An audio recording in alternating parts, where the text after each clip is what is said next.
ঢাকায় সিনেমার আলোচিত অভিনেত্রী পরীমনির বিরুদ্ধে উঠেছে গৃহকর্মী নির্যাতনের অভিযোগ। অভিযোগকারী পিঙ্কি আক্তার দাবি করেছেন পরীমনি তাকে মারধর করেছেন, যা শুরু হয় 1 বছরের শিশুকে খাবার খাওয়ানো নিয়ে। বৃহস্পতিবার রাতে ঢাকার ভাটারা থানায় একটি সাধারণ ডায়েরি করেন এই গৃহকর্মী। বিষয়টি দ্রুত ছড়িয়ে পড়ে বিভিন্ন গণমাধ্যমে। আর তারই জবাবে শুক্রবার দিবাগত রাত 2টার দিকে ফেসবুক লাইভে আসেন পরীমনি। 21 মিনিটের ওই লাইভে পরীমনি দাবি করেন, আমার বিরুদ্ধে যেভাবে মিডিয়ায় খবর প্রচার হয়েছে তাতে মনে হয়েছে আমাকে আগে থেকেই দোষী ধরে নেওয়া হয়েছে। এটা এক ধরনের মিডিয়া ট্রায়াল। তিনি আরো বলেন, আমার কাছে সব প্রমাণ আছে, আমি আইনের প্রতি শ্রদ্ধাশীল বলেই এখনই তা প্রকাশ করছি না। লাইভে পরীমনি জানান, অভিযুক্ত গৃহকর্মী 1 মাসও হয়নি তার বাসায় কাজ শুরু করেছেন।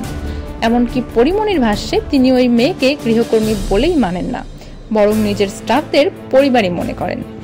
ঘটনার রাতে পুলিশ তার বাসায় গিয়েছিল বলেও জানান পরীমনি। প্রায় আধা ঘন্টা ধরে বাসার সবাইকে জিজ্ঞাসাবাদ করা হয়। পরীমনি আবেগপ্রবণ হয়ে বলেন, কারো বিরুদ্ধে জিডি হলে যদি মিডিয়ায় তার কথা ফলাও করে প্রচার করা হয় তাহলে তো বিচার প্রক্রিয়ার আগে কেউ দোষী সাব্যস্ত হয়ে যায়। এটা কি ঠিক? লাইভের একদম শেষে পরীমনি বলেন, এই মিডিয়া ট্রায়াল বন্ধ করা হোক, কারণ আজকাল জনগণ আস্ত একটা মিডিয়া। ঘটনাটি এখনো তদন্তাধীন, তবে ইতিমধ্যেই আলোচনা ও বিতর্কের কেন্দ্রে চলে এসেছেন পরীমনি।